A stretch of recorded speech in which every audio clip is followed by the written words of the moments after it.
But I'm Joanne Scudder, the Director of Sustainability for the Cuyahoga County Agricultural Society, and we are actually better known as the Cuyahoga County Fair out in Berea, Ohio. In 2007, we had a crazy idea to put a wind turbine up on our fairgrounds. We ended up partnering with the county. They provided us with a liaison and a project director. And in 2009, we received $1 million from the American Recovery and Reinvestment Act, better known as the Obama stimulus dollars. It was a very long process. It was just a little light in the back of a few of the heads on the board. And we went to the people from the county at that point, and they said, hey, we think that's a great idea, but we're not going to give you any money. So that sort of spurred us on further. The county was gracious enough to partner with us. They gave us the grant writers that wrote the grant, of course, the liaison. And in 2012, a few years later, after going through the required zoning variances and all sorts of community and public meetings, the turbine was erected on the fairgrounds in April 2012. It has been operating successfully since then.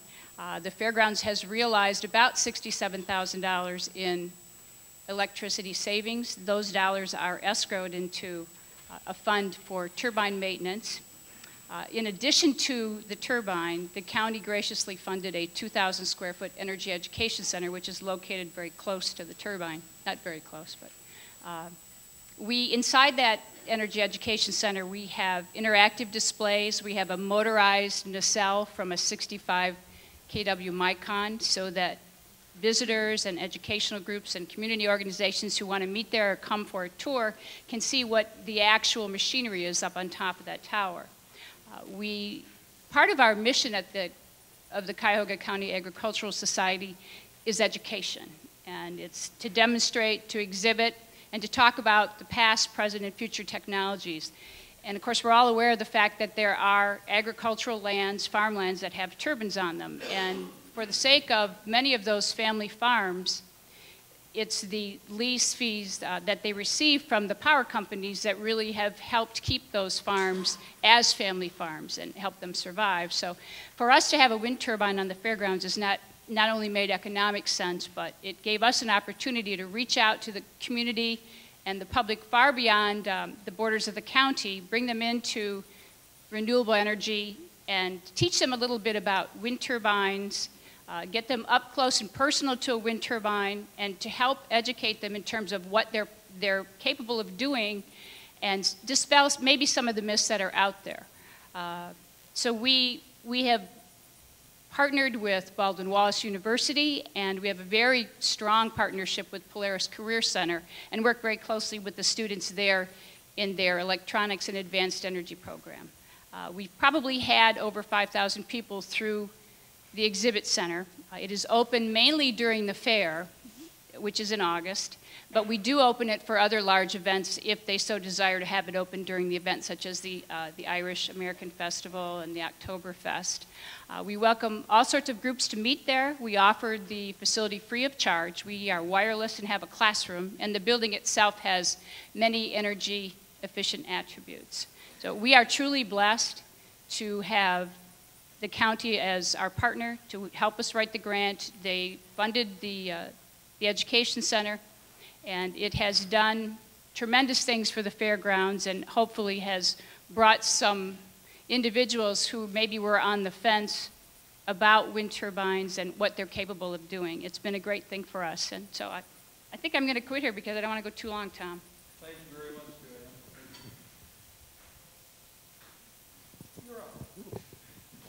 Tom Sherman with Sustainable Energy Services. We're based here in Northeast Ohio. We're a little closer. Oh, is this better? Okay. My company is Sustainable Energy Services. We're based here in Northeast Ohio, and we serve non-residential customers throughout the U.S., mostly in Ohio, and especially with a high concentration here in Northeast Ohio. We provide independent and unbiased energy advisory services through energy audits for non-residential companies. We normally start with a whole building energy audit, and then from there the energy conservation opportunities are identified, and from there, whether or not they can be financed. We do offer a financing vehicle that, through a partner, that allows companies to finance energy projects through the energy savings from those projects so that they become self-funded. It used to be that lighting projects were mainly upgrades to fluorescent lighting. Today we're seeing lighting projects almost exclusively being updated with LEDs because costs have come down and performance has really improved. But you'll only get about 15 to 20% savings through lighting upgrades, even with LED. To reach higher levels of, say, 30 and 40%, you need to go deeper into the energy equation, compressed air, motors and drives, building envelope, waste heat recovery we heard about earlier, insulation. You need to go much further. And if you do go much further, you can achieve 40% and more. We have one long-term client here in Northeast Ohio that's like our Energizer bunny. They will be approaching 60% total savings in 2015, and they want to keep going. Businesses are very interested in energy efficiency in Northeast Ohio, and especially in Cleveland. Grace Hospital in Tremont is currently under renovation to go 100% LED. And they're also installing more efficient HVAC and windows.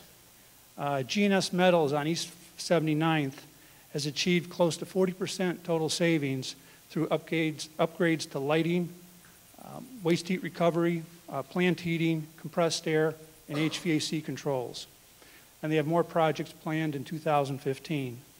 For a number of years now, Great Lakes Brewery has been very active in energy efficiency and sustainability, and they have more projects planned. The 2-year freeze on the mandates caused by Senate Bill 310 will have its greatest effect on smaller businesses in First Energy's territory because they relied more heavily on the rebates to help finance or justify energy efficiency projects. The Small Business Administration reports that there are less than 4,000 large businesses with employees in Ohio, employing roughly 60 million employees. But there are more than 180,000 small businesses in the state of Ohio, employing about 60 million employees. So it is our hope that the Energy Mandate Study Committee will see the value of energy efficiency and renewable mandates in Ohio and helping Ohio become more competitive and resilient. The First Energy Incentive Program needs to be restored. Oh, and in case you didn't know, First Energy's cash rebate program may be ending on January 1st. They will not be ending their energy efficiency and renewable energy rider, which will remain on everyone's monthly bill during the 2-year freeze. A small business in Cleveland under CEI, or served by CEI, using 3 million kilowatt hours each year will continue to pay $13,500 a year to maintain the rider. Their best option is to implement energy efficiency projects and submit them to First Energy and file for an exemption against the rider, which they can do. Thank you. Thank you, Tom. Good evening. Thank you. Thank you. My name is Janita McGowan. I'm Chief of Sustainability for the City of Cleveland. I'm going to use my notes so that I stay within my time limits. I may even give a minute to Mel as he requested of me earlier. My job is to run the Mayor's Office of Sustainability and to really facilitate the Sustainable Cleveland 2019 initiative.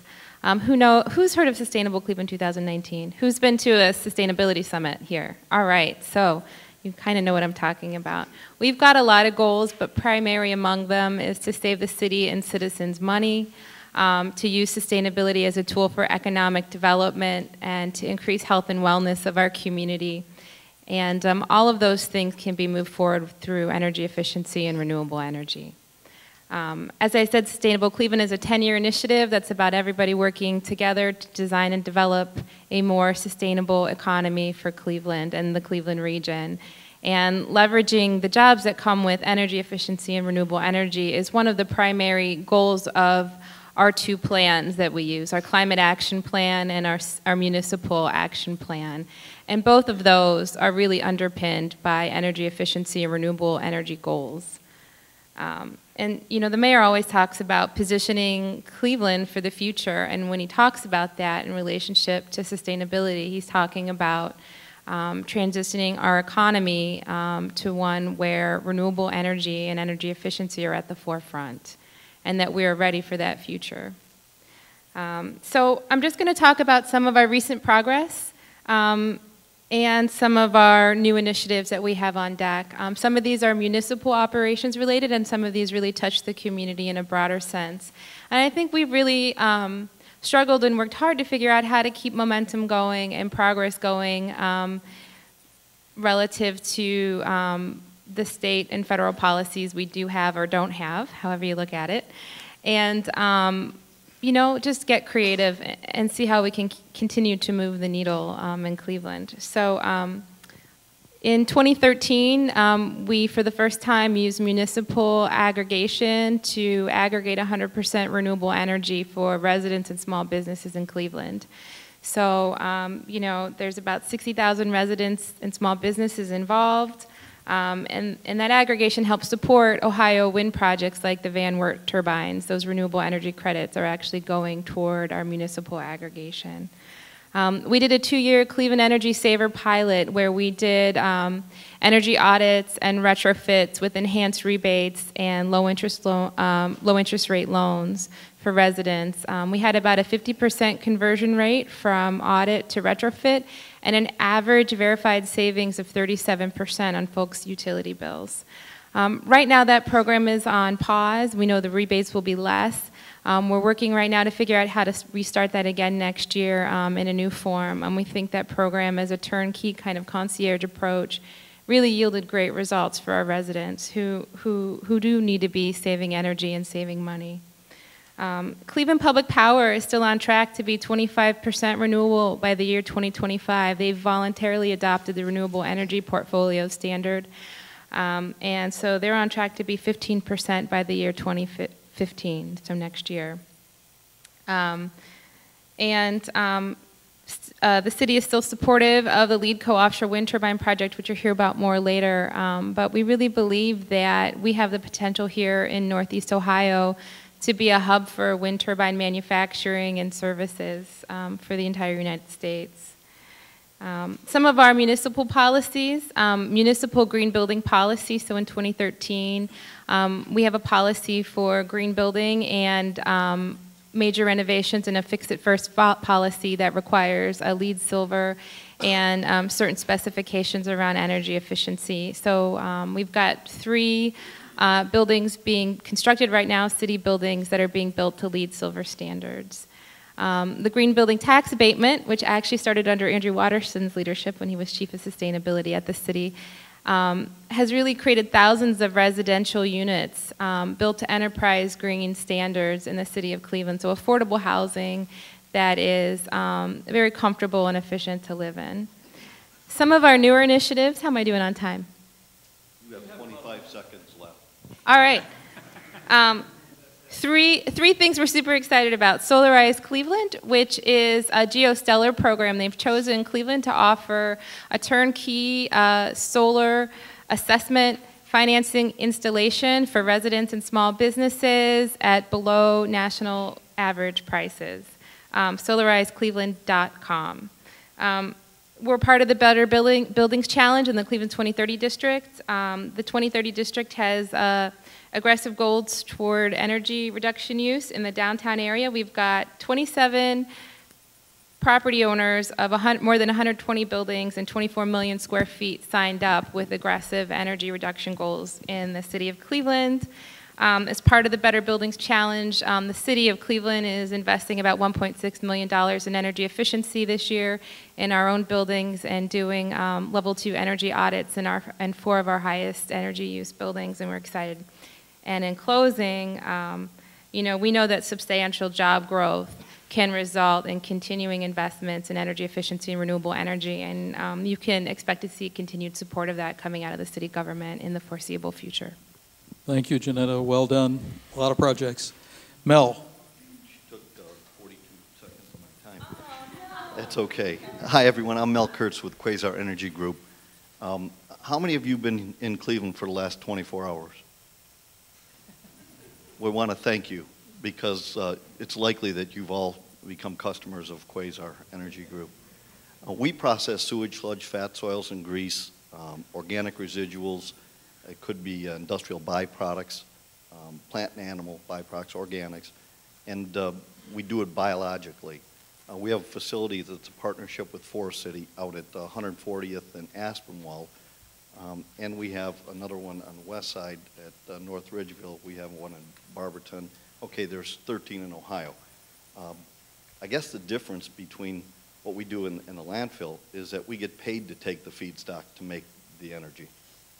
So we can take up to 700,000 tons of organic residuals, process it annually in Ohio. When we have nameplate capacity of about 11 or 12 megawatts. We also sell heat in some cases, and we also convert that biogas to biomethane to make motor vehicle fuel. We have capacity to make about 25,000 gallons of gas equivalent per day from the biogas that we produce from waste. Any idea, wastewater treatment plants, how much electric a wastewater treatment plant, all wastewater treatment plants consume in Ohio on an annual basis? Okay, 3% of the total electric consumed in the U.S. is consumed by wastewater treatment plants. Conversely, if the same residuals, fat, oils, and grease, food waste, et cetera, were processed biologically with this 21st century anaerobic digestion, it could produce 12% of the total electric consumed in the U.S. That's not my number. That's USDA, that's NACWA, and EPA. So big opportunity. To make it even bigger, if all crop residuals and organic residuals were converted biologically to methane, we could provide 20% of the total motor vehicle fuel consumed in Ohio annually. Ohio consumes about 5 billion gallons. We could produce just under 1 billion gallons by processing that waste biologically. So it's the lower cost solution to all these endeavors. Wastewater treatment plants are typically raising their rates by 10 to whatever, could be 20%. Locally, and Pittsburgh, and Columbus, and Dayton, and Cincinnati, and so forth, it's all double-digit increases. And since the 80s, federal funds for these wastewater treatment plants has diminished by 97%, which means there's no practice anymore.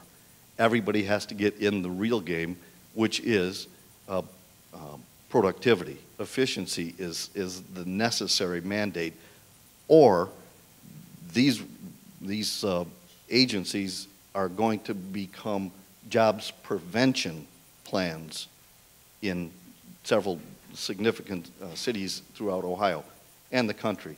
There's a demand for the upgrades in wastewater treatment plants right now of $40 billion in the U.S. In 5 states, it's $20 billion in the U.S. And the infrastructure costs and changes are going to have to come from the ratepayers. So the challenge is, do we put more incinerators in and remain #1 in fine particle air pollution in Ohio, a Lung and Heart Association, or instead of buying energy to burn energy, do we convert that biologically to make methane that can be used for highest and best value proposition in the city or state, wherever. In a recent project we finished for Worcester, Ohio, we did a job in 14 weeks, converted it. They had all kinds of notices of violations. They couldn't meet their discharge criteria, which meant that the county could no longer have additional customer base. They couldn't build out anymore. We modified the plant, and they were able to win business from Daisy, the sour cream company. So it's several $100 million, several hundred jobs that came to Worcester as a result of the improvements at the wastewater treatment plant. We finished the job in September last year. In August, they spent $31,000 on electric last year. This August, they spent $315 on electric from the utility. And that's because we had to shut down to change oil, or it would have been zero. They don't listen to me. There's a lot more to say, but suffice to let you know that our inhibition, the critical factor for us not building more facilities faster and having a bigger impact, is the public utility. The electric utilities treat us like we're anti. The gas companies, because they make money transporting their gas, they love us. But it takes us longer to get an interconnect agreement in Ohio than it does for us to design, permit, and build a plant. It's terrible. And that part should get changed because they're our wires, we're paying them to provide that service. And the final thing is, there's a term called virtual net metering. Most of you know what net metering means. Behind the meter, you can make it, but as soon as you make more than you typically consume, there's a penalty for that customer. But virtual net metering would allow that wastewater treatment plant in Worcester that we have 500 kW more than the plant can use to export to City Hall, to their wastewater, to their water facility, to safety services, and you're all going to see here in the next 6 months that there's going to be a new mandate, and it's going to be Homeland Security, and it's going to be hardwire from facilities like ours and other generators to safety services and other critical hospitals and so forth. That will be a unique hard line dedicated, so that in the event of a catastrophe, they'd have power.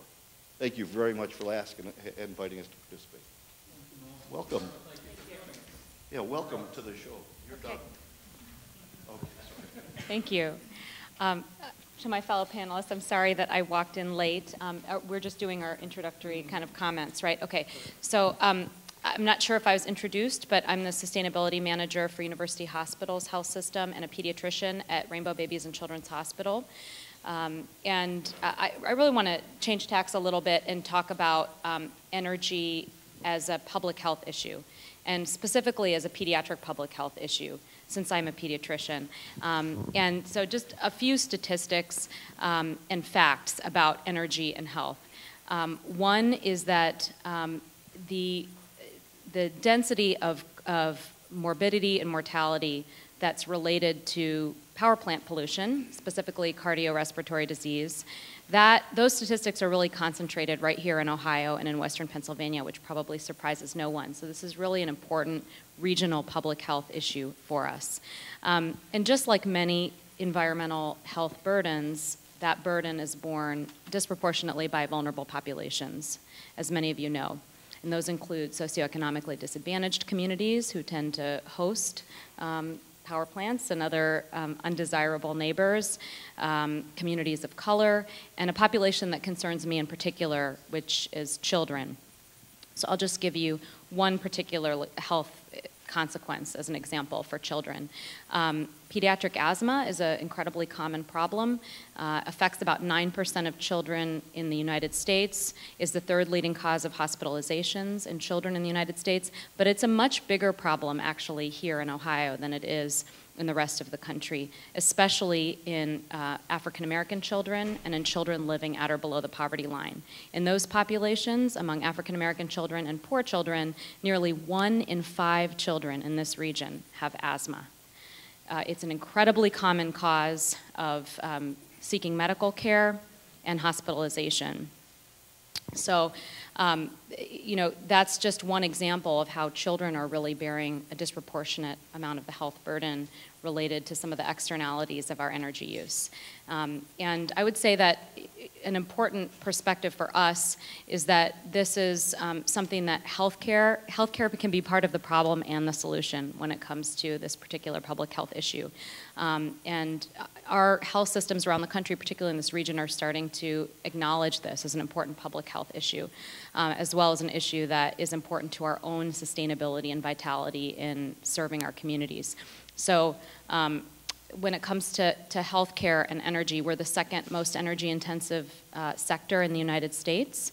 The EPA estimates that about $600 million in healthcare costs in terms of respiratory disease burden is associated with the energy use that healthcare that is attributable to healthcare. So it's not really a straight line that you can draw between those two things, but that is an estimate that the EPA uses to help us get our arms around what is the downstream effect of the energy that we consume. So we have a huge opportunity in healthcare specifically to address this public health issue through our own energy practices. And that is something I'm proud to say that we are taking on at UH.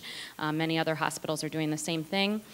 It's a huge benefit for us in terms of enhancing our operating efficiency as well. A typical hospital's operating costs, about 3% are attributable to energy use. And this is a part of our operating costs that really has nothing to do with direct patient care. So if we can save dollars in energy, we are not taking away from direct patient care activities. We're not laying off a nurse. We're not cutting down on bed space. And so that has become a real priority for us, especially as the reimbursement landscape in healthcare grows tighter and more uncertain. It's actually sort of perfect timing today because we as a sector have really, I think, come a long way on this topic. Today, as some of you may have heard, the White House hosted a meeting to launch the Department of Health and Human Services' new initiative to promote sustainable and climate resilient healthcare facilities. There was a very small handful of hospitals and health systems involved in a roundtable discussion at the White House and to support the launch of the Health and Human Services Toolkit around this initiative to guide hospitals towards more sustainable and climate resilient operations. We were represented, UH was there, as was the Cleveland Clinic. So it's pretty neat that out of, I don't know, 10 or 12 hospitals and health systems, part of that thought leadership group, 2 of them were from right here in Cleveland. So we are engaged with the city's climate resilience efforts. We're engaged in our own climate mitigation and resilience activities. We view this as a really important part of our operating strategy and part of our public health mission. Thank you very much, Doctor. Now I have time for some questions. Thank you.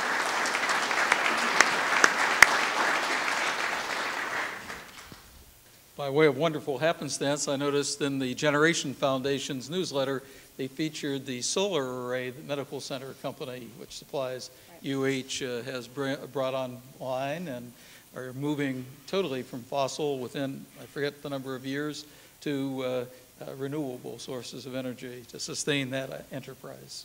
They are, just for clarity, there's a 1 megawatt solar array at the Medical Center Company, and they have we've publicly committed to moving away from coal, although not yet complete fossil fuel independence. That would be a nice goal as well. Thank you. Questions? Steve Bloomfield again, and I'll direct my question to the city's sustainability person. As a 30-year resident of Cleveland's Shaker Buckeye neighborhood, how does the mayor justify in the Forest City discontinuance of leaf pickup and street sweeping, which can be then composted, in favor of bagging it as trash and taking it to a landfill? Economically, for a while, was how I think that happened. I will tell you that this is a bit off topic for the forum, so I'll make it quick and then I'll give you my card. That there's a group working with the County Solid Waste District to reinstate a Class 2 composting facility in the region to make it more affordable and logistically possible to do leaf waste pickup. And we are in the process of creating an RFP to understand what that seasonal collection would look like in terms of cost and cost savings wise for the city. We had, as you probably noticed, 2 microphones. We're now down to 1. So if you have a question, please come to the left side of the room. I'm Bob Shields. I'm chair of the Sierra Club for the state of Ohio. I'm also a retired Coast Guard officer, and I mention that because since we're talking about renewable energy and energy efficiency, it seems like the armed forces of the United States really get it.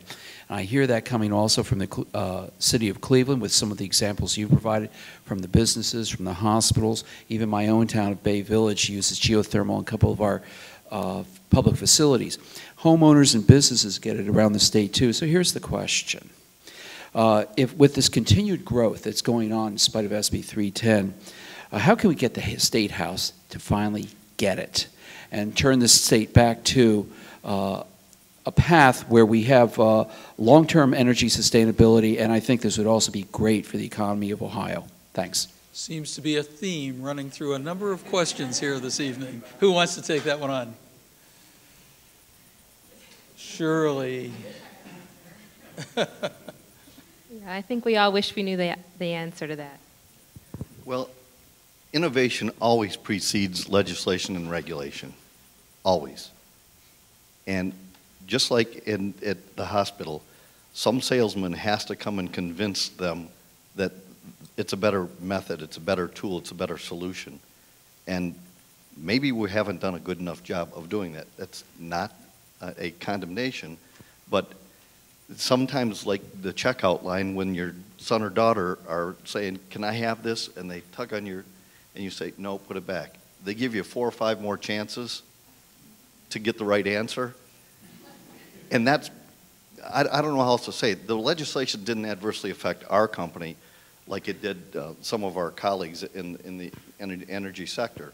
In fact, EcoGen is the beneficiary of it as well. But it did adversely affect the development and the encouragement that's often necessary when you have new industry. And for that, they probably made a mistake.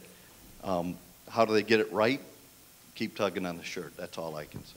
And I think another piece of that too is really, some of this is happening in this room to really frame the issue as a multidimensional one. You know, energy is not, you know, it's an economic issue, it's a health issue, it's a wealth building issue, it's, you know, you name it. There are a number of lenses, I think, that are useful to consider this topic. And as we collectively do a better job of educating each other and our community about that, I think that'll move public policy in the right direction.